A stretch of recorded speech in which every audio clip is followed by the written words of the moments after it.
Electrician দলের প্রতি দেবাঞ্জলি অপেরার পক্ষ থেকে একটি বিশেষ অনুরোধ, মঞ্চের আশেপাশে যে সমস্ত লাইটগুলো চলছে ওগুলোকে আমাদের নাটকের সাথে অতি শীঘ্র বন্ধ করে দেওয়ার ব্যবস্থা করুন। যাত্রা কমিটি ইলেকট্রিশিয়ান দলের প্রতি দেবাঞ্জলি অপেরার পক্ষ থেকে একটি বিশেষ অনুরোধ, মঞ্চের আশেপাশে যে সমস্ত লাইটগুলো জ্বলছে ওগুলোকে আমাদের নাটকের সাথে অতি শীঘ্র বন্ধ করে দেওয়ার ব্যবস্থা করুন। উপস্থিত মাননীয় দর্শকবৃন্দদের উদ্দেশ্যে আমাদের একটি বিশেষ অনুরোধ, আমাদের যে সমস্ত খুঁটিতে মাইকের চোঙগুলো বাঁধা আছে ওই সমস্ত খুঁটিতে কেউ হেরান দিয়ে বসবেন না বা মাইকের চোঙগুলোকে এদিক ওদিক ঘোরাবার চেষ্টা করবেন না, তাতে আপনাদের নাটক শুনতে বা আমাদের নাটক শোনাতে অসুবিধার কারণ হতে পারে। নাটকের প্রয়োজনে মঞ্চের আলো জ্বলবে এবং মঞ্চের আলো নিতে ওই সময় আপনারা কেউ কৃত্রিম আলো ব্যবহার করবেন না। নাটক চলাকালীন আপনারা আপনাদের সেলফোনের সুইচগুলোকে অতি অবশ্যই অফ করে রাখবেন।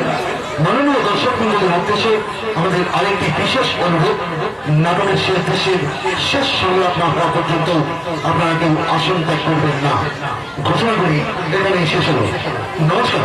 পরম পুরুষ শ্রী শ্রী ঠাকুর রামকৃষ্ণ পরমহংসদেবের আশীর্বাদকে পাথর করে এবং জগৎ জননী মাতা মা সরদামণির পাদপদ্মে প্রণাম জানিয়ে এবং ত্রিকালস্পর্শী মহাপুরুষ বাবা লোকনাথ ব্রহ্মচারীর চরণ বন্দনা করে উপস্থিত যাত্রাপতি দর্শক মন্ডলী এবং যাত্রা কমিটির প্রত্যেক সদস্যকে দেবাঞ্জলি অপেরার পক্ষ থেকে আমাদের আন্তরিক প্রীতি, শুভেচ্ছা এবং অভিনন্দন জানিয়ে শুরু করতে চলেছি আমাদের আজকের রশ্মি সদল সামাজিক যাত্রাপালা বোনের বিচারে ভাইয়ের ফাঁসি। রচনা ডক্টর তাপস কুমার, নির্দেশনা মনিরাজ ব্যানার্জি, সুর মাস্টার রাজু পাল, নৃত্যে মিস মৌসুমী, আবহ সঙ্গীত মাস্টার রঘুল এবং মাস্টার ঝন্টু, আলো কোয়েল ইলেকট্রিক, ধ্বনি মান্না সাউন্ড সার্ভিস, নিয়ন্ত্রণে মাস্টার বলরাম এবং মাস্টার বাপি। শুরু করছি দুর্গা চক্রবর্তী প্রতিষ্ঠিত, তামিল চক্রবর্তী প্রতিষ্ঠিত এবং দেবাঞ্জলি অপেরা পরিবেশিত 1422 বঙ্গাব্দের দেবাঞ্জলি অপেরা এক ঘনিষ্ঠ প্রযোজনা বোনের বিচারে ভাইয়ের ফাঁসি। বোনের বিচারে ভাইয়ের ফাঁসি। বোনের বিচারে ভাইয়ের ফাঁসি।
লজ্জা করছে সরকার? আমাদের জীবনের সবচেয়ে স্মরণীয় দিন, আর সেই দিনটাই ভুলে বসে আছি। আগে মনে পড়লে তোমার জন্য একটা ছোট্ট উপহার। তুমি তোমার জীবনের সেরা উপহার গো। তোমাকে ছাড়া আর আমি কিছুই চাই না। এসো না গো, আজকের এই স্বর্ণালী সন্ধ্যায় আমরা 22 বছর আগে সেই সুন্দর দিনটাকে আবার নতুন করে স্মরণ করি। সন্ধ্যা, নিজে দিয়েছি আমি উপহার, পরাণেতে চাপাতে মনিহার। নিজে দিয়েছি আমি উপহার, পরাণেতে চাপাতে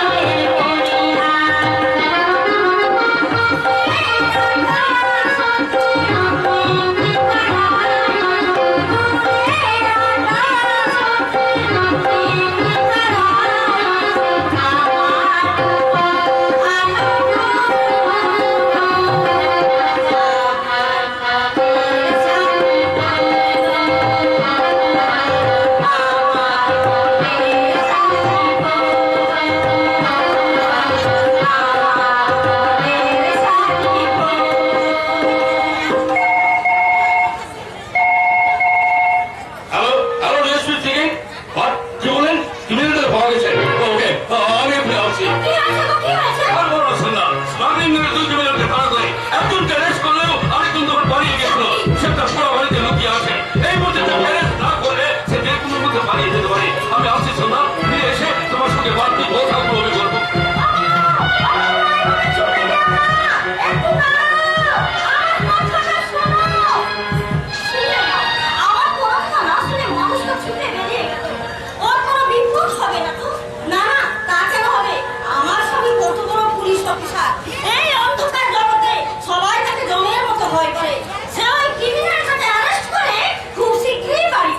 আসবে না!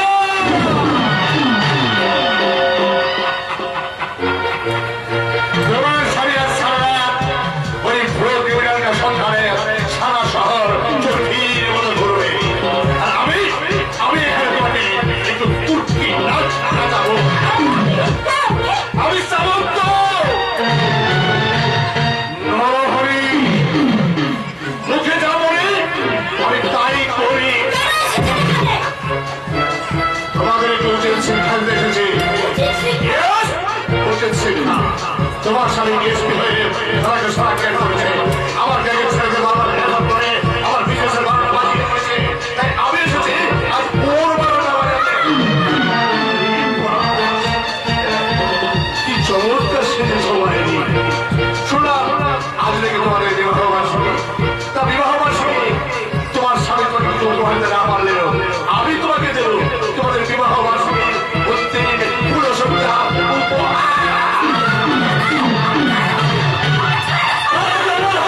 জীবনের উপর সন্ধ্যা, আমি জানি সন্ধ্যা, আর এও জানি যে এই সন্ধ্যাটা হচ্ছে স্মাগলিংয়ের মূল কালপিট। ও ভেবেছিল আমার মিথ্যে টোপ দিয়ে আমাকে দূরে সরিয়ে দিয়ে আমার ভীষণ ক্ষতি করে যাবে, কিন্তু স্কাউন্ডারটা জানা আছে একটা ক্রিমিনালের চেয়ে একটা পুলিশ অফিসারের বুদ্ধি আর সাহসটা অনেক। যে হাতকে যে অবস্থাকে অসম্মান করতে চেয়েছিলেন, সেই হাতটা গুলি করে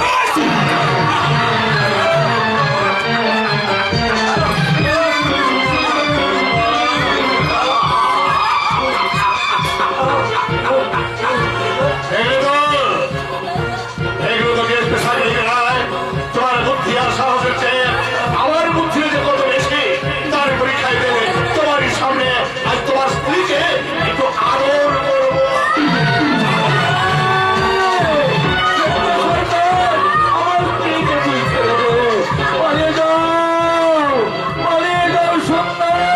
কেমন করে পারো তুমি এরকম থেকে পালিয়ে যাও?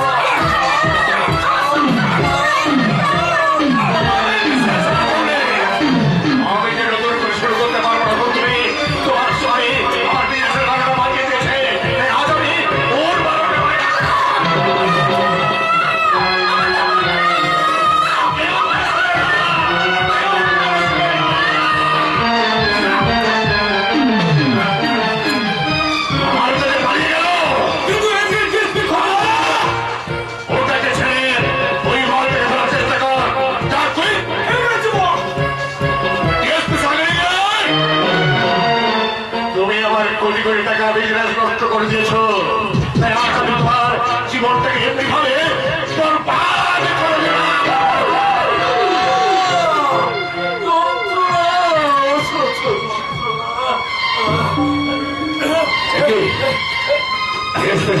বেঁচে আছে চোখ থেকে অনুসরণ করছে মুখে হিংসা হওয়ার মতো আওয়াজ হচ্ছে তুমি মানুষ না একটা লড়া পশু লড়া পশু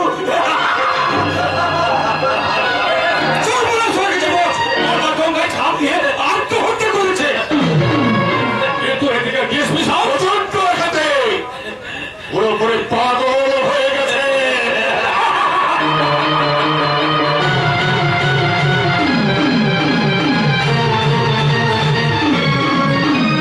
পঁচিশটা বছর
যাই এখন সে কি শান্তা সেরে ফেলি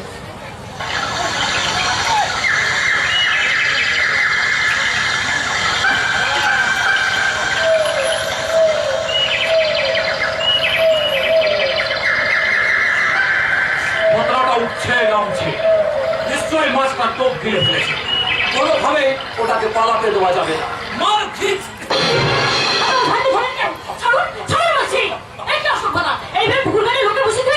লুকিয়ে বসে না থাকলে তোমার এই লুকানো সম্পদগুলো আমি দেখবো কেমন করে থাকবে কি করে ওটা তো তোমাদের ভূষণ অলঙ্কার ওই অলঙ্কারের সামান্য কিছু উপহার গিফট দিয়ে আমার মন প্রাণ তুমি ভরিয়ে দাও ডার্লিং ওই খোপের ধারে যাও ওখানে সবুজ গালিচায় তুমি আমি দুজনায় প্রেমের সজ্জায় লজ্জাটাকে ভাগাভাগি করে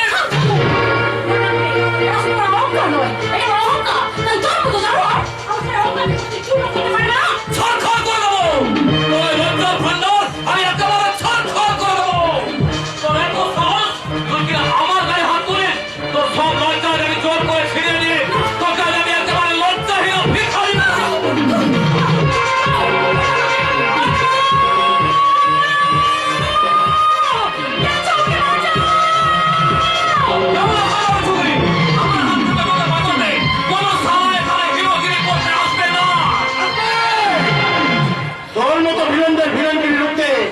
হিরোরা চিরোরা লেগে থেকে আর আজও আসবে হিরো আর হিরোদের সামনে পড়লে ভিলেনদেরকে কি অবস্থা হয় সেটা নিশ্চয়ই তো জানা আছে যদি ভালো চাস্তো আগে আমার ভীষণ ভয় করছে কিসের ভয় আপনার অক্ষমতা অজুর পাশবিক ক্ষমতার দ্বন্দ্বে আপনার ক্ষতি করতে হাত পাওয়াতে পারে তাহলে আপনি কেন আপনার সর্বশক্তিতে ওকে বাধা দিতে পারছেন না আমি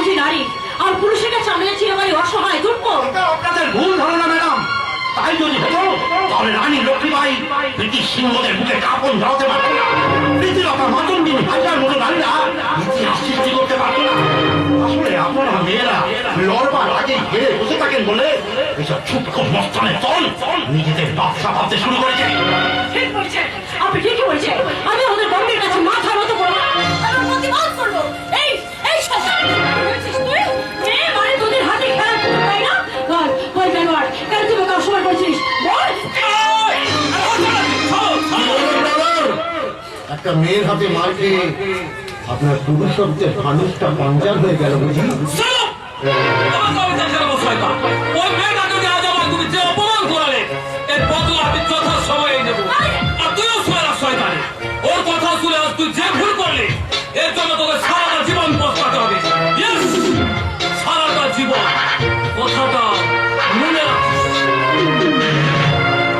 এই যুবক প্রকাশ্য দিবালোকে একটা মেয়েকে অসম্মান করার সাহস পায় কি করে? ওর কথা থাক, এখন বলি তো আপনি কি?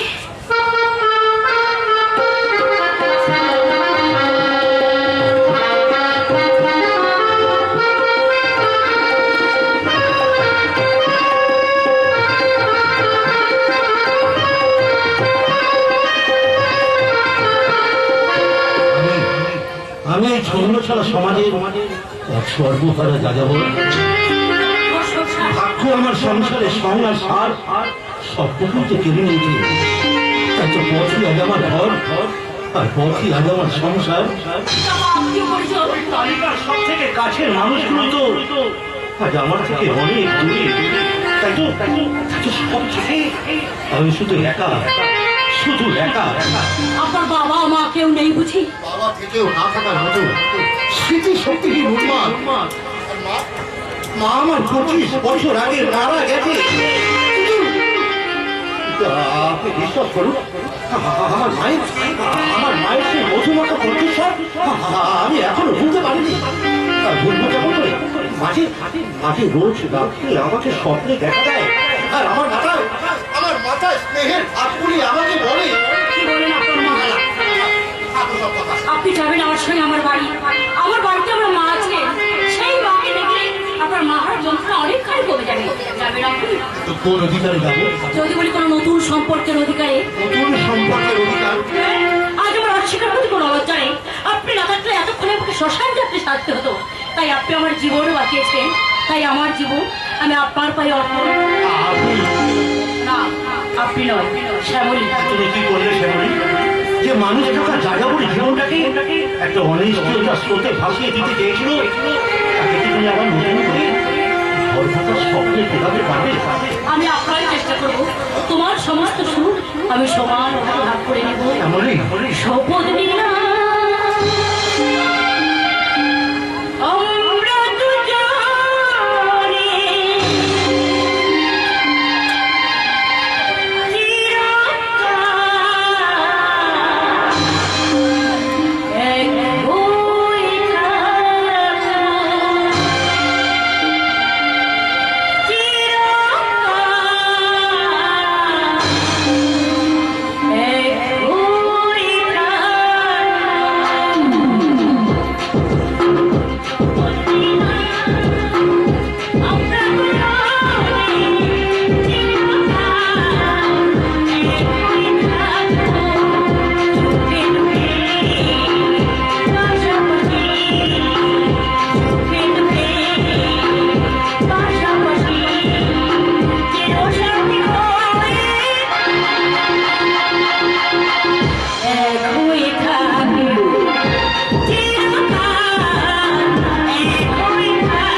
বলছেন? হ্যালো, হ্যাঁ, 3-4 জন ছেলে মিলে আপনাকে হ্যাঁ রেপ করার চেষ্টা করছে। তো কি হয়েছে? অন্য কিছু তো করছে না, রেপ করেছে। আরে বাবা, জোর জবরদস্তি না করে ওদের দলে ভিড়ে গিয়ে মত মস্তি করতে রাজি হয়ে যান না। দেখবেন কে আগে ফিল্ডে নামবে, এই নিয়ে ওরা 4 জনই মারামারি শুরু করে দেবে। আর জব ব্যাপার, কি ডেঞ্জারাস মহিলা দেখুন, 4-4টা খাবার সারের মাঝে আমাকে ঠেলে দিতে চাইছে। আরে বাবা, কারো মুখের খাবার কেড়ে নিলে পুলিশ বলে কি আমাকে রেহাই দিতে ভেবেছেন? দেখছেন তো আজকাল পুলিশরা বেশি মার খাচ্ছে। আগে ঘুষ খেত, এখন খাচ্ছে মার। আজব ব্যাপার।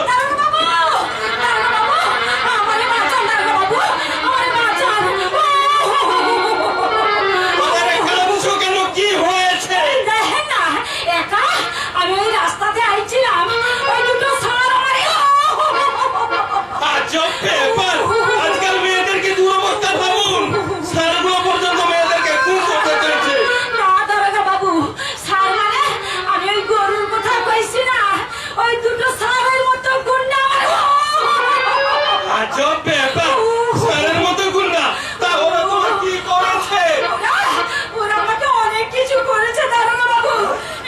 ঝটকাঝটকি, চুটকা চুটকি, আরো অনেক কিছু। আপনি ওদের ধরেন দারোগা বাবু, আপনি ওদের শাস্তি দিন। আরে দাঁড়াও দাঁড়াও, ধরুন বলে কি ধরা যায় নাকি? আগে তোমাকে ওদের নামে কমপ্লেন লিখাতে হবে। শিলতাহানির কমপ্লেন হলে 5,000, আর রেপের কমপ্লেন হলে 10,000। 10,000? হ্যাঁ, তারপর আমরা তদন্ত করে দেখবো ওই ছেলেগুলো কোন দলে। যদি বিরোধী দলে হয়তো তাহলে পিটিয়ে কেসের পর কেস দিয়ে বাচ্চা ভঙ্গের যে হাল করবো না, সারা জীবন ওরা সোজা হয়ে দাঁড়াতে পারবে না। আর যদি শাসক দলের হয়? তাহলে তো চক্রান্তের তত্ত্ব খারাপ করেই তোমাকে নষ্টামের তকমা দিয়ে লোকাপে ভরে দেবো। আরে বাবা, এ আমার কেমন বিচার? তার আগে তদন্ত করে দেখো তুমি ঠিক বলছো কিনা। তোমার কোথায় চটলাটি আর চটকা চুট করেছে দেখি। ছি, ছি, ছি, ছি, ছি, ছি, ছি, ছি। এ তো আমার গোপন জায়গা, আমি দেখাতে পারবো না গো দারোগা বাবু, আর ভীষণ লজ্জা করছে। চুপ! লজ্জা করে চলবে না। বলো তোমার কোথায় চটকাটি বা চটকা চুট করেছে দেখি। তার হাতের ফিঙ্গারপ্রিন্ট গুলো নিতে হবে। দারোগা বাবু, চুপ! বেশি কান্নামো করলে সোজা লোকাপে ঢুকিয়ে দেবো। বলো না। শাড়িগুলো বলছি আমি শাড়ি খুলবো নি গো, আমার ভীষণ লজ্জা করছে, আমি খুলবো নি। দেখাচ্ছি মজা, খুলবে না।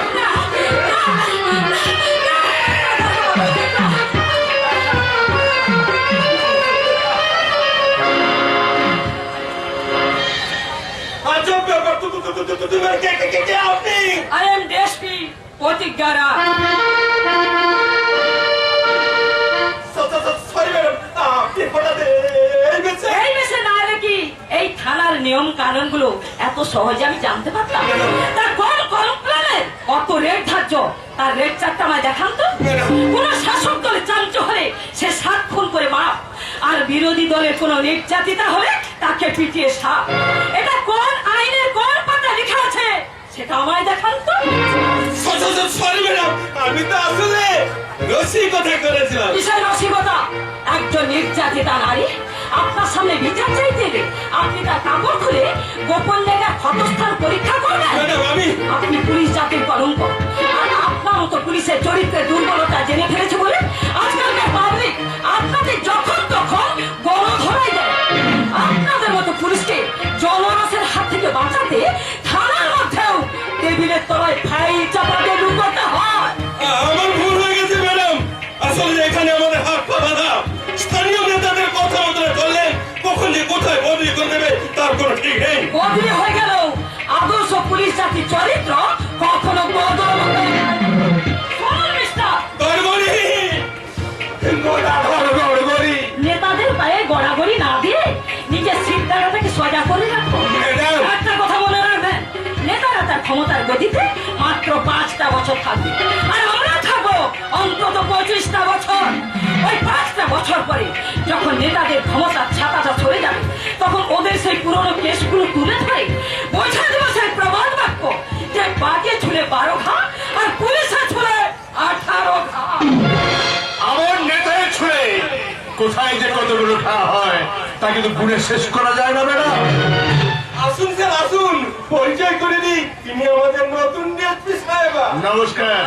আর ম্যাডাম উনি হলেন এখানকার এমএলএ সামন্ত নরহরি। পুলিশ প্রশাসনে আমি দারুণ বিশ্বাস করি। তাই তো আমার এই এলাকায় মানে আমার এই শান্তির উপকরণে এক বস্তারের হাতে এক ভদ্র মহিলা শিরতাহারির প্রতিবাদ করতে গিয়ে বেধড়ক মার খাওয়া আমার এই গোবেচারা ভাইটার বিচারের ভার নিজের হাতে তুলে না নিয়ে আমি প্রশাসনের দ্বারস্থ হয়েছি। আজব ব্যাপার, এমএলএ স্যারের ভয়ের গায়ে হাত, বেটার হাত দুটো ভেঙে গুড়িয়ে দেব। একবার গুন্ডার নামটা বলুন তো স্যার। তার আগে ওনাদের কমপ্লেনটা লিখতে বলুন, আর সেই সঙ্গে কোন কমপ্লেনে অত ফিট সেটা ওনাদের জানিয়ে দিই। কমপ্লেন লেখাতে হলে ফিস দিতে হবে। ইয়েস, এটাই তো এই থানার নিয়ম, তাই না গদাধর বাবু? ম্যাডাম। আর সেই সঙ্গে সেই গুন্ডাটা আপনার এই গোবেচারা ভাইকে কোথায় কোথায় পেরিয়েছে তার ফিঙ্গার প্রিন্টগুলো নিতে হবে। নেন, আপনার ভাইকে জামা প্যান্ট খুলতে বলুন। আমি জামা প্যান্ট খুলবো? ইয়েস, জামা প্যান্ট না খুললে কেমন করে বুঝবো যে সেই গুন্ডাটা আপনাকে বেধড়ক ঠেঙ্গিয়েছে? তাই না গদাধর বাবু? আমি এই থানার নিয়ম কানুনগুলো ঠিক ঠিক অ্যাপ্লাই করতে পেরেছি তো। সরি ম্যাডাম, আমি কোন নিয়মটি কোথায় প্রযোজ্য সেটাই আপনি ভালোভাবে জানেন না। এটা অপদার্থ। পুলিশকে তো আপনার এই অপদার্থ বানিয়ে রেখেছে মিস্টার সামন্ত। নইলে কি আজকালকার পাবলিক পুলিশের এই খাকি উর্দিটাকে দেখে গন্ডারের চামড়ার সাথে তুলনা করে? Yes, by the way, কে আপনার ভাইকে পিটিয়েছে তার ডিটেলসটা দিয়ে যাবেন মিস্টার সামন্ত। সেই গুন্ডাটা নাম বলে দিলেন আপনি। নাম কি করে নাম বলো? আমি তো তাকে আগে কখনোই দেখিনি। No problem. নাম জেনে যদি আসামিকে অ্যারেস্ট করতে হয় তাহলে এতদিন কি পুলিশের চাকরি করলাম? তাই না ম্যাডাম, আপনি শুধু গুন্ডাটার চেহারা বর্ণনা দিন। বেটা পাতালের তলাতে লুকিয়ে থাকলেও তাকে আমরা টেনে বের করে আনবো। গুন্ডাটার হাইটটা মোটামুটি বলুন তো। 4 ইঞ্চি দেখতে ফান্ডু আপনি লালটু যা খুশি একটা বসিয়ে নিতে পারেন। তুই কে তুমি? এই যে গুন্ডা দাদা। আসি। তোমার সাহস তো কম নয়। তুমি কিনা আমার ভাইয়ের গায়ে হাত তোলো। আগে জানলে তোমার হাত তুলে আমি কেটে দিতাম। চামড়াটা কিন্তু কোনো ছাগল বা পুলিশের খাঁটি চামড়া নয়, সেটা আপনি সহজেই ছাড়িয়ে নিতে পারেন। এটা হচ্ছে আসল মানুষের আসল খাঁটি চামড়া। এটা ছাড়ানো কিন্তু অত সহজ নয়। Understand? কেন তুই ওনাকে মারধর করেছিস? 100 বার বলেছি যে রাস্তাঘাটে গুন্ডা এই পুলিশের চাকরি করে না, তোর মাথাটাই গেছে দেখছি। এই চোর ছাইচোর আর এইসব মাথা মোটা মানুষদের সঙ্গে মিশে মিশে তোর মাথাটা একেবারে খারাপ হয়ে গেছে দেখছি দিদি। তাই বলছি এই পুলিশের চাকরিটা তুই ছেড়ে দে। এই বক্তব্যটা তাহলে আপনার ভাই? না, আই এম ডিএসপি প্রতিজ্ঞারা। আমার কাছে ভাই বন্ধু আত্মসাদের মধ্যে কিছুই নেই। ওকে ডিএসপি সাহেবা, তবে আমারও একটা কথা আপনি কান খুলে শুনে রাখুন। আমার এই হাত দুটো কিন্তু কোনো হাত নয়, মস্ত বড় সম্বল। তাহলে ও কিন্তু হেঁটে এখানে আসতে পারবো না। এবার হয়তো অ্যাম্বুলেন্সে করে হসপিটালে নিয়ে যেতে হতো। তাহলে কে মেরেছে আমার ভাইকে? সেটা কি আপনার ওই গুণধর ভাইকে জিজ্ঞাসা করে দেখুন না।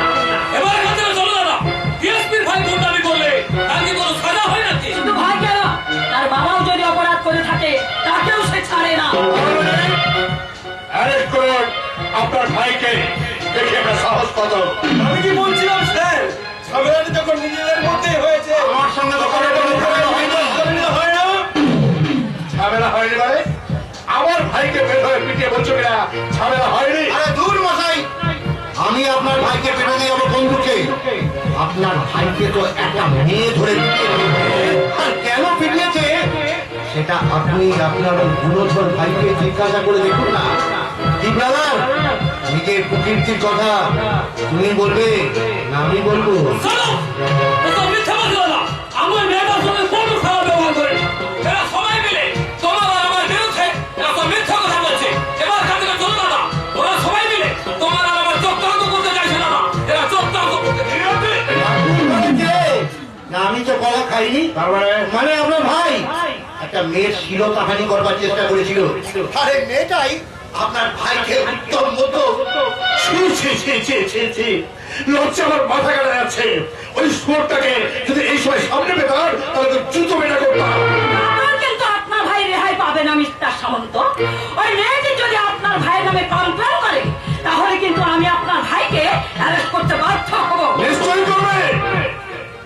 কিছুই করবে না, আইন তার আইনের পক্ষে চলবে, এটাই তো আমি আশা করি। ডিএসপি সাহেব যেমন তার এই মস্তান ভাইটাকে ভাই বলে বলে না, আমিও তেমনি আমার অপদার্থ ভাইটাকে ভাই বলে স্বীকার করবো না। আপনি সামন্ত নরহরি মুখে যা বলে আমি তাই করি। নমস্কার ম্যাডাম। গঙ্গাধর বাবু, বলুন ম্যাডাম। এই নরহরি সামন্তকে আপনি কতদিন চেনেন? হ্যাঁ, প্রায় 2 বছর। উনি ঠিকই করেন। আইনের রাজনীতি ছাড়া কতগুলো উনার বিজনেস, সব খবর কিন্তু আমার 48 ঘন্টার মধ্যে চাই। আন্ডারস্ট্যান্ড? Yes madam. 48 কি বলছেন? ওটা আমি আপনাকে 24 ঘন্টার মধ্যে দিয়ে দেব।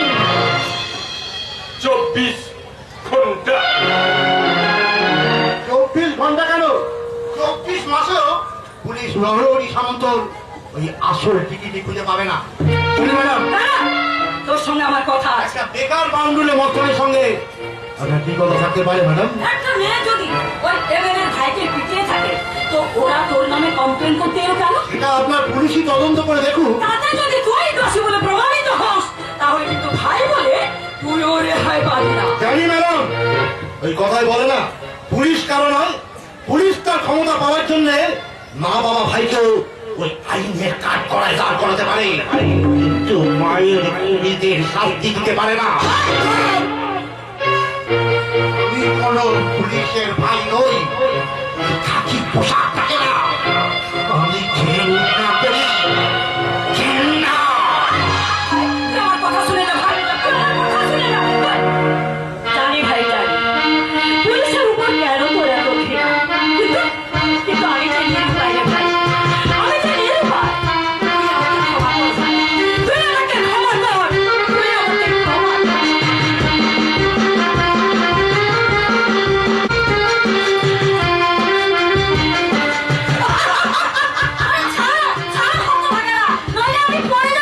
না মা, আগে তুমি আমায় আদর করো, নইলে কিন্তু আমি তোমায় ছাড়বো না।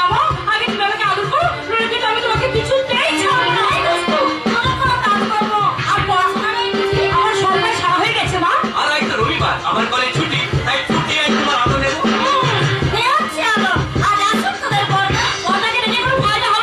আর পর্দা এলে কিন্তু আমাদেরই আদরে ভাগ বসাও। পাগল নয়, পাগল নয়, সেও যে আমাদের মতো একটা স্নেহের কাঙা। হ্যাঁ মা, সেই কোন ছোটবেলায় আমাদের মা মারা গেছেন, মায়ের মুখটাও মনে পড়ে না। আর মায়ের মমতা যে কি তা আমরা কোনোদিনও বুঝিনি, মাতৃস্নেহের অনুভূতিও আমরা কখনো পাইনি মা। কিন্তু তুমি এবার কি আসার পর থেকে না পাবে অনুভূতি আমরা যেন নতুন করে ফিরে পেয়েছি। আমিও কি কিছু কম পেয়েছি রে পাখি? না চাইতে ঈশ্বর আমাকে দেব শিশুর মতো 3 সন্তানের মা করেছেন।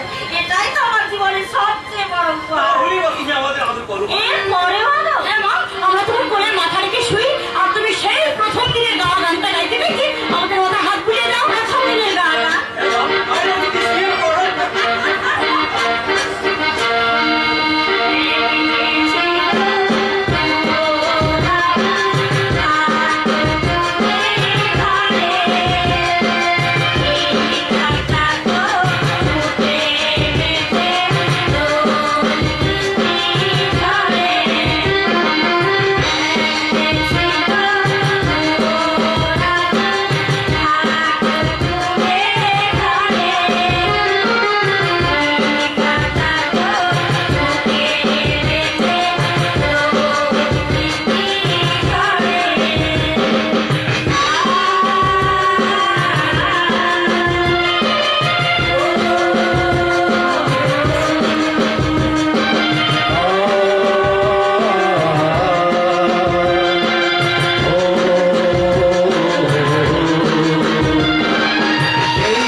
ঠিক এই গানটা গেয়ে না আমার মা রোজ রাত্রে আমাকে ঘুম পাড়াতো। আমি এখনো স্বপ্নের মধ্যে ওই গানটা শুনতে পাই। কিন্তু কিন্তু এই গানটা উনি জানলেন কেমন করে? এই শুধু খাদ্য প্রতীকটা মা ও মা, এই হলো সেই প্রতীক যার কথা আমি তোমাকে বলেছিলাম। বেচারা মায়ের বলে বড্ড কষ্ট। তাতে কি হয়েছে বাবা, আমি তো আছি। আজ থেকে বাবা তুমি আমাকেই মা বলে ডাকবে। নিশ্চয়ই ডাকবো। আর আমি আমার মায়ের জন্য ডাকবো না। আর আমি আমার মায়ের জন্য ডাকবো না। আজ থেকে আমি আপনাকে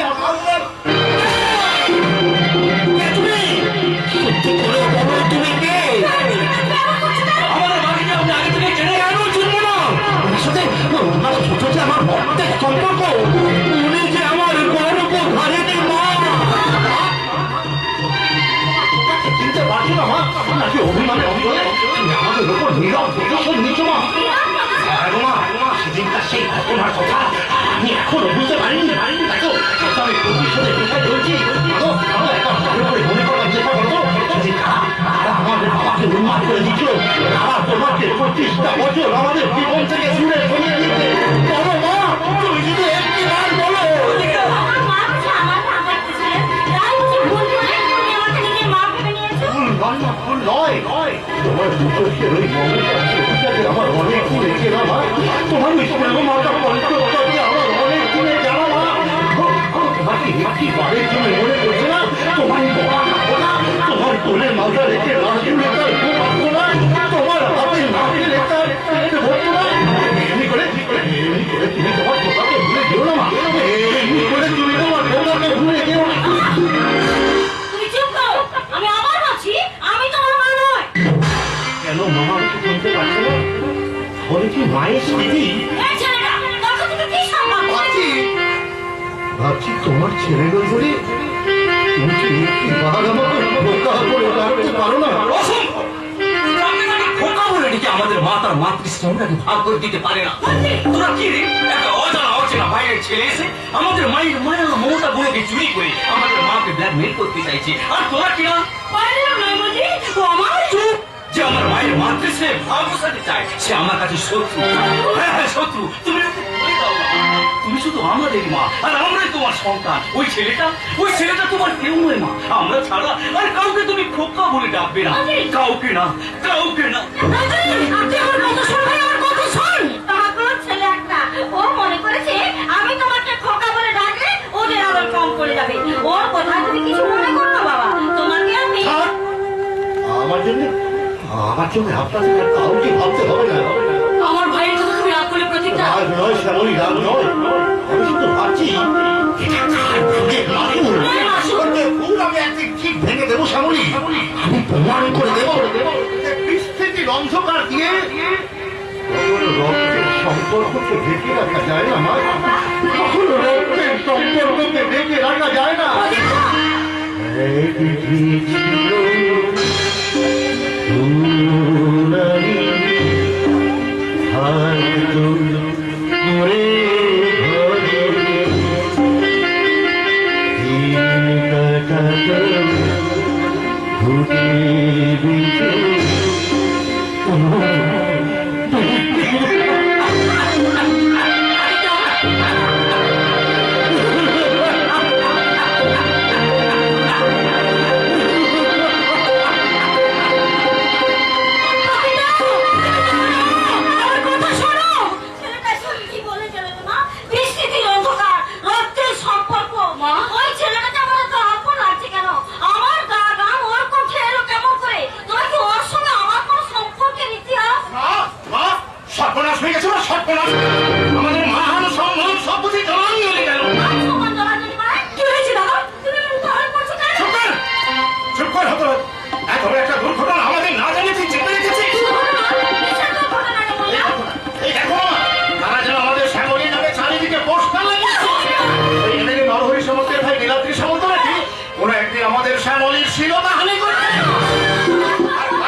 বলতে পারিস?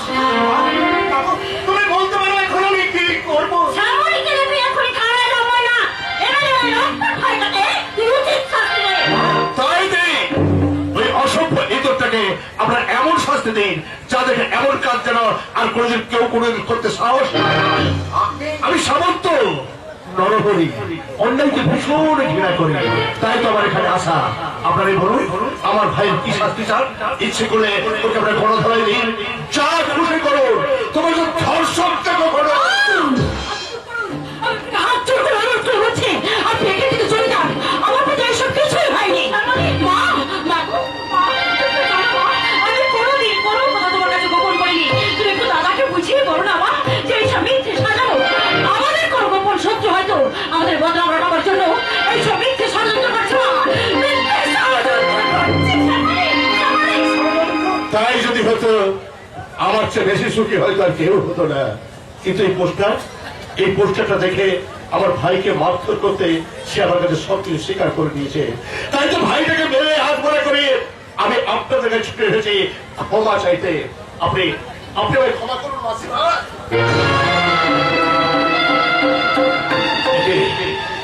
আমি কেন দেখছি দীর্ঘ 25 বছর আগে যে গঙ্গার জন্য সাকরির স্ত্রী, তারই মতো দেখতে অন্য কেউ। সুমন্ত মশাই, আমার মায়ের কাছে ক্ষমা চাইতে কি আপনি কি ভাবছেন? ভাবছি মাকে আমায় ক্ষমা করবে। আমি আপনার ভাইকে ক্ষমা করলো, আমার মেয়ের কলঙ্ককে মুছে যাবে সামন্ত মশাই। না মানে এই সব কলঙ্ক মেনে নিয়ে কি আমার বোনকে বিয়ে করবে বলতে পারে? কে নেবে আমার বোনের এই নোংরা জীবনের দায়িত্ব? যদি আমি নেই, যদি কিছু মনে না করেন, তাহলে আমার ভাই তার স্বীকৃতি সিঁদুর পরিয়ে আপনাদের বাড়ির মেয়ের সমস্ত কলঙ্ককে মুছে দিয়ে আমাদের বাড়ির গৃহরক্ষীতে বর্ণন করে নিয়ে যাবো। আপনি কি বলছেন? আমার বোন শ্যামলীকে আপনি? জানি ভাই জানি, তোমার বোন শ্যামলী আমার ভাইয়ের কোনো প্রকার যোগ্য নই।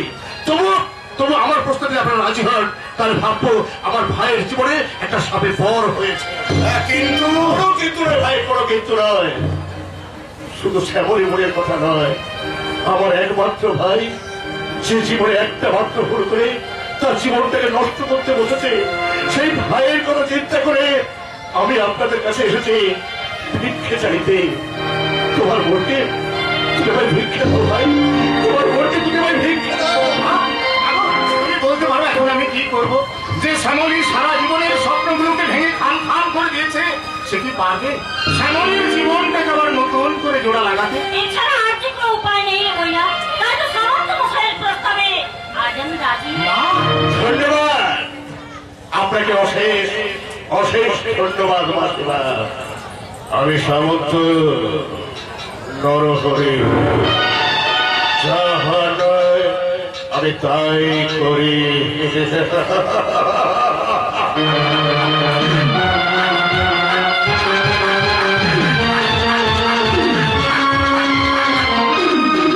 ভয় করে তাই বলছি ওই খাকি পোশাকটা তুমি আর কখনো পরো না। এই খাকি পোশাকটা পরেই তো তুমি সততার সঙ্গে দেশের সেবা করেছিলে বাবা।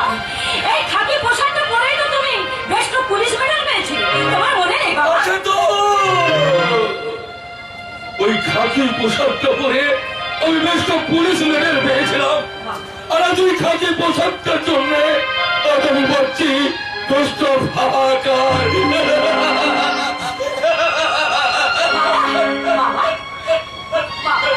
তাই বলছি ওই পোশাকটা তুমি আর কখনো পড়ো না। ওটা পড়লে তোমার মধ্যে সততা, মানবতা আর আদর্শের ভূতগুলো জেগে উঠবে, তখন তোমাকে শেষ করে দেবে। কারা বাবা? তাদের জন্য তোমার জীবনটা আমাদের অকালে শেষ হয়ে গেল। তাদের জন্য আমাদের মা 25টা বছর আমাদের জীবন থেকে দূরে সরে গেল। আমি চুপ করে থাকবো না। এখন থেকে আমি আমার বাবার উৎপাতকারী আর মায়ের খুনিদের একটা একটা করে খুঁজে বার করে ওদের আমি নিজের হাতে কুপিয়ে কুপিয়ে খুন করবো।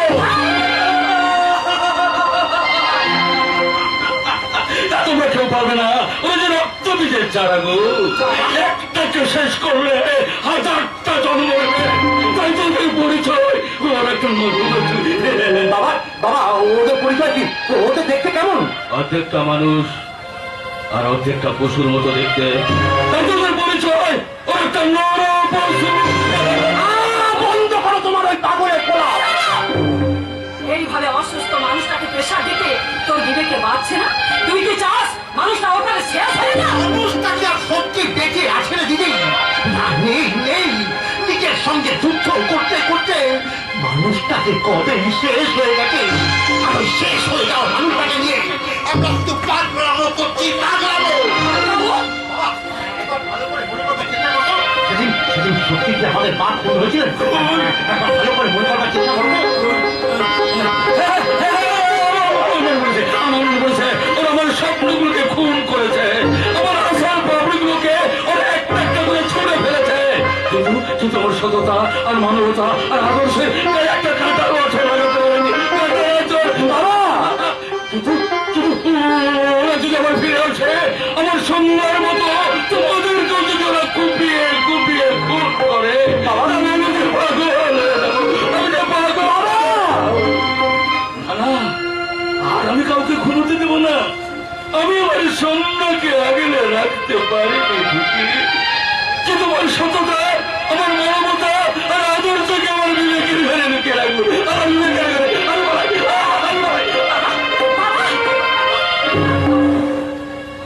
তুই কি করলি ভাই? কেন তুই মায়ের কথাটা বাবার সামনে তুলতে গেলি? মা যে আমাদের বেঁচে নেই, এই নির্মম সত্যটা কেন তুই বাবাকে বারবার মনে করে দিস? বেঁচে আছে রে দিদি, বেঁচে আছে। বেঁচে আছে? আমার মন বলছে আমাদের মা এখনো বেঁচে আছে। কোথায় আমাদের মা? সে কেমন আছে রে? সে বুঝি আমাদের কথা খুব জিজ্ঞাসা করেছিল, আর বাবার কথা? আরে দিদি, মা আমাকে চিনতেই পারিনি। চিনতে পারিনি? আমার মনে হয় মাথার সমস্ত পুরনো স্মৃতি ভুলে গেছে। আর আমার মনে হয় তোর মাথাটাই গেছে। সারাদিন আজে বাজে চিন্তা করে রাতে যত সব আজ গুপি স্বপ্ন দেখছিস, অথচ তুই ভালো করে জানিস যে আমাদের মা 25 বছর আগে খুন হয়ে গেছে। কিন্তু লাশটা কিন্তু এখনো খুঁজে পাওয়া যায়নি রে দিদি। আপনাদের পুলিশ ডিপার্টমেন্ট দিতে বলে যে লাশটা যদি খুঁজে পাওয়া না যায় তাহলে যে খুন হয়েছে তার কোনো প্রমাণ নেই। তুই সেই লাশটা তোর আশা করিস? লাশটা খুঁজে পাওয়ার আশা না করলেও মায়ের খুনেতে শাস্তি তো আমি আশা করি রে দিদি। শাস্তি পাবে দেখে নিস, আমাদের মায়ের খুনি ঠিক একদিন শাস্তি পাবে, আর আমি তাকে শাস্তি দেবো। আর কবে দিবি রে দিদি? তুই তো পুলিশে পিয়ারছি। 25 বছর ধরে খুন হয়ে যাওয়া আমার মায়ের খুনিদের তুই শাস্তি দিতে পারিস না, তাহলে সাধারণ পাবলিকের তুই কি বিচার দিবি? তুই আমার কথা শুনবি? আমার কোনো কথা শুনবো না। এখন থেকে আমি আমার বাবার গুণমাত্রারি আর মায়ের খুনিদের একটা একটা করে খুঁজে বার করে ওদের আমি কুপিয়ে কুপিয়ে খুন করবো।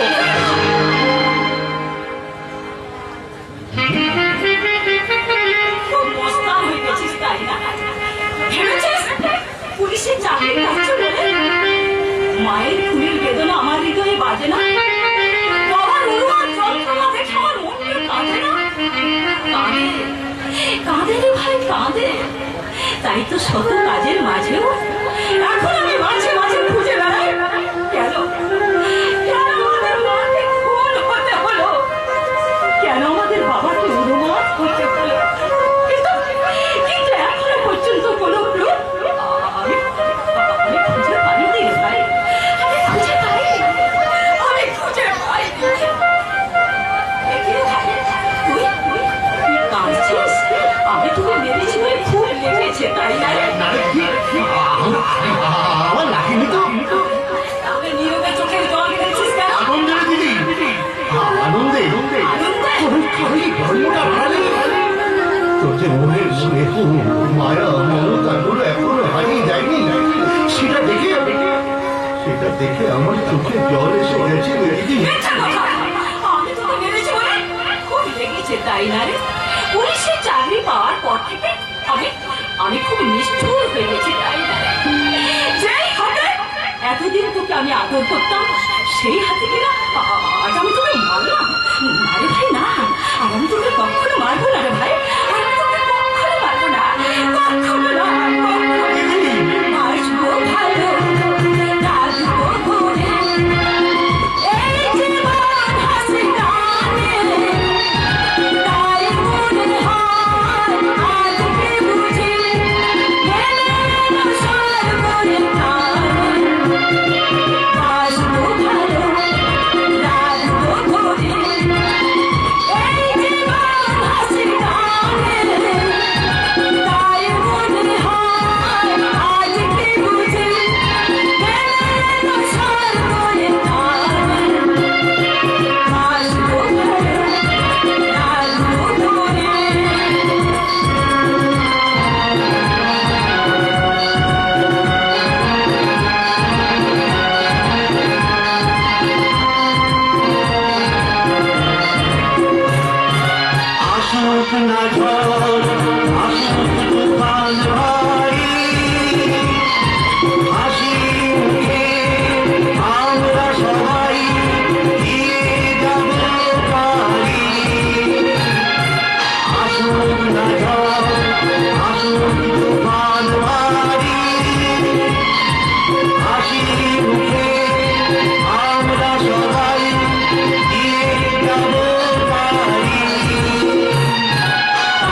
খবর এসেছে কোন এক স্মাগলিং গ্যাংয়ের এজেন্ট নাকি এই পথ দিয়ে মাল পাচার করতে আসছে।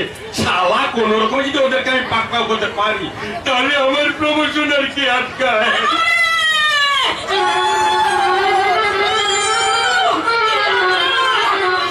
শালা, আমার পেটের বাচ্চাটা তখন থেকে আমাকে যন্ত্রণা দিয়েই যাচ্ছে। শালা খাওয়ার সময় নাম নেই। আজব ব্যাপার। ও দাদা, ও দিদিরা, তোমরা যে যেখানে আছো একটু মুখটা ফিরে দাঁড়াও না গো। আমি আমার পেটের বাচ্চাটাকে এখানে খালাস করি। এই, বলে এই, এখানে কেন? বলে এখানে কেন? দেশে এত নার্সিং হোম হাসপাতাল থাকতে কিনা তুমি রাস্তার মাঝে বাচ্চা প্রসব করছো? হাসপাতাল নার্সিংহোমে গেলে ওর যখন পেটের বাচ্চা বাপের পরিচয় যায়, তাকে আমি কোথায় পাবো বাবু? সে তো আমার কুমারী অবস্থায় পেটের বাচ্চাটাকে দিয়ে কোথায় ফেলে গেছে? আজব ব্যাপার। লুকিয়ে লুকিয়ে পেটে বাচ্চা পয়দা করা। পেটাকে আমি এমন ধরাই দেব যে আর কখনই পেটে বাচ্চা পয়দা করতে ভুলে যাবে। তার নামটা কেমন বলতো? আমি একটা বাচ্চা খালাস করবো না বাচ্চার বাপের কথা? তাহলে কি মুশকিল? তুমি আবার এখানেই বাচ্চা প্রসব করবে নাকি? ও রাঙা বাবু, আমি আর পারছি না গো। একটা ডাক্তার ডেকে এনে আমার পেটের বাচ্চাটাকে খালাস করে দাও না। আজব ব্যাপার। আমি এখন ওর জন্য ডাক্তার ডাকতে যাবো না ওই চোরা কারবারদের ধরার জন্য যাবো?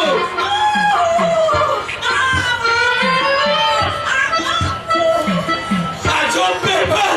এর আমার পেট ফেটে বাচ্চাটা এখানে বেরিয়ে আসবে নাকি? তার চেয়ে বরং আমি যাই, ওর জন্য একটা ডাক্তার ডেকে নিয়ে আসি।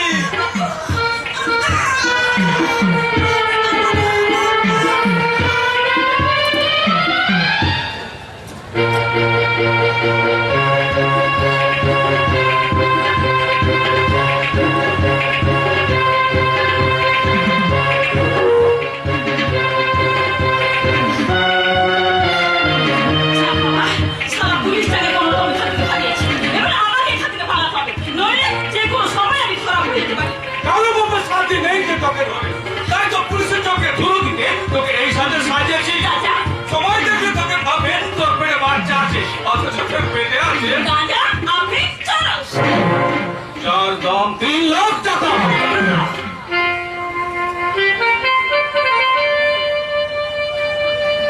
মাত্র 3 লাখ টাকার জন্য তুমি আমার চানটাকে তোমার লাভের পাশা খেলায় বাজি লাগিয়ে দিলে চাচা। বাজি না পড়লে জিন্দগি হাসতে খেলায় জিত আসবে কেমন করে দেবে? তাই ওই আপন চাচাকে তুমি আমাকে এই নোংরা মুছে দিলে না বলে নিজের হাতে নিজের খুনকে তুমি গন্ধা করে দিলে চাচা। নিজের খুন, চাচা, নিজের খুনের কথা বলছিস এই কথা? এ তোর আপনার চাচা কেন তুমি আমার আপন চাচা নও? না। তোমার সাথে খুনের রিশতা নেই? না, ওর সাথে আমার খুনের কোনো রিশতা নেই। আর কি না মা, তোর আপন ভাই ছিল। চাচা! চাচা! তুমি কি বললে? আমি তোমার অপর ভাই ছিল। তোমার সাথে আমার খুনের রিশতা নেই? বলো চাচা, বলো। না না নেই, আমাকে আমি কোথায় পেয়েছো আমাকে? রাস্তায়। তাহলে কি আমার পরিচয়? কে আমার বাবা মা? বলো, বলো চাচা, বলো। মুসলমান। তবে কি আমি আমার বাবা মায়ের অতি আদরের কোন সন্তান, নাকি অনাদরে ছুঁড়ে ফেলে দেওয়া কোনো অবৈধ প্রেমের পাপের ফসল? মুসলমানি। তবে কি সত্যি কোনো পাপের অন্ধকারে আমার জন্ম? আমার জন্মের সময় কেউ বুঝি শঙ্করধ্বনি করেনি চাচা? আমার জন্মদায়িনী মাও বুঝি আমার জন্মের শুভক্ষণে আমার কপালে এঁকে দেয়নি স্নেহের চুম্বন? নিতান্তই চোরের মতো ঝোপে ঝোপে পথের মাঝে মা আমার জন্ম দিয়ে পালিয়ে গেছে। তাই না? তাই না চাচা? তাই না? হাই আল্লাহ, এই গোপন সত্যিটা কেন আমি ওকে বলতে গেলাম? কিন্তু কেন? কেন আমাকে সারাটা জীবন পাপের বোঝা বয়ে নিয়ে বেড়াতে হবে? মুসলমানি, তুই আমার কথা শোন। তার আগে আমার জন্মদায়ী মায়ের কাছে তুমি নিয়ে যেতে পারবে চাচা? আমি তাকে জিজ্ঞাসা করবো, মা গো, মাতৃস্নেহ যদি তাই দেবে, তাহলে কেন আমাকে জন্ম দিয়েছে? কেন? কেন? কেন? বলিস না রে বেটি, তাহলে তুই যা যা ভাব সত্যি নয়? না তাহলে কি সত্যি? তোকে সব বলবো রে বেটি। আর তুই ডেরাইছো তবে আল্লাহর কসমকে বলছি রে বেটি, তুই কোনো অবৈধ প্রেমীর অবাঞ্ছিত সন্তান নয়। চাচা। হ্যাঁ? বাকি কথা পড়বে বলবো। আই বেটি, আজ থেকে তোর এই জীবনটা পাল্টে দিয়ে তোকে আমি দেবো একটা নতুন জীবন। চাচা।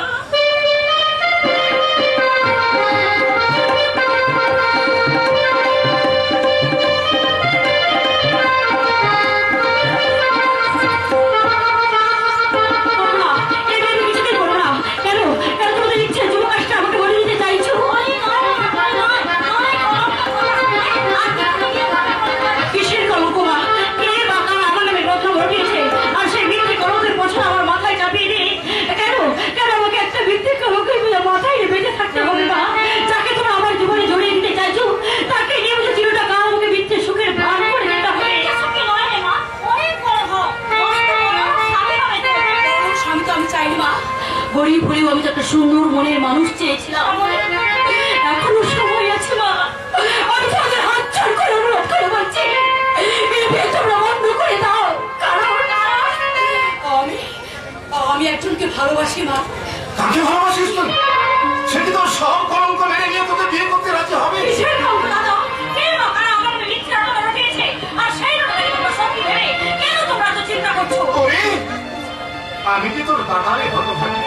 সত্যি হোক আর মিথ্যে হোক, যে কলঙ্কের আজ তোর জীবনে পড়েছে তা থেকে যে আমাদের কারো রেহাই নেই। তাই যে কোনো ভাবে তোর বিয়েটা দিয়ে আমরা যে কলঙ্ক মুক্ত হতে চাই রে বোন, আমরা যে কলঙ্ক মুক্ত হতে চাই, কিন্তু যাকে তুই ভালোবাসিস সেটি তোর সব কলঙ্ক মেনে নিয়ে তোকে বিয়ে করতে রাজি হবে। হবে হবে দাদা হবে। তোমরা আমাকে অবিশ্বাস করলেও সেই জানে আমি চন্দ্র সূর্যের মতো নিজ কলঙ্ক। আমি শীঘ্র তাকে খবর পাঠাতে হবে। ওই নরহরি সামন্তের ভাই তোকে বিয়ে করতে আসার আগে সে যেন তোকেই বিয়ে করে। তোর কি মাথা খারাপ হয়ে গেছে মহিলা? বিয়ে করতে এসে যখন শুনবে যে পাত্রীর অন্য জায়গায় বিয়ে হয়ে গেছে তখন এই নরহরি সামন্ত আমাদের ছেড়ে দেবে না? ওই নরহরি সামন্তকে আমি ঠিক ম্যানেজ করে নেবো। আগে বিয়েটা হতে দাও। বল, বল সময় বল, কাকে তুই ভালোবাসিস? ছেলেটা কে? একটা বেকার বাউন্ডারি লোফার, তার নাম প্রতীক রায়। তার চেয়েও বড় কথা, ওই ছেলেটা ইমোশনালি ব্ল্যাকমেল করে আমাদের মাকে আমাদের কাছ থেকে কেড়ে নিতে চায়। বলিস কি মন্দির? তার এত সাহস যে আমাদের কাছ থেকে আমাদের মাকে কেড়ে নিতে চায়? কেড়ে নিতে নয় দাদা, কেড়ে নিতে নয়। আসলে আমাদের মায়ের মতো দেখতে বলে ওর মাকে, তাই আমাদের মাকে ওর নিজের মা কেড়ে নিয়েছিল। ওর মায়ের মতো দেখতে? পাগল ছেলে একটা বলে কি না ওর সঙ্গে নাকি আমার রক্তের সম্পর্ক। আমি নাকি ওর বড় করারিনি মা। না, তুমি আর কারো মানো, তুমি শুধু আমাদের মা, তুমি শুধু আমাদের মা। কিন্তু ঈশ্বর তো জানেন উনি আমার কুড়িয়ে পাওয়া মা। আজ থেকে 25 বছর হবে ওনাকে আমি নদীর জল থেকে কুড়িয়ে দিয়েছি, কিন্তু স্মৃতিটুকু স্মরণ করতে না পারার জন্য ওনাকে আমি আমার মা সাথে বাড়িতে নিয়ে এসেছিলাম। এখন ওনার সেই আসল সন্তান যদি ওনার স্মৃতি ফিরিয়ে দিয়ে ওনাকে আমাদের কাছ থেকে কেড়ে নেয় না। তুই এইভাবে চিৎকার করে উঠলি কেন? তোরা কি সামনের বিয়েটা? হবে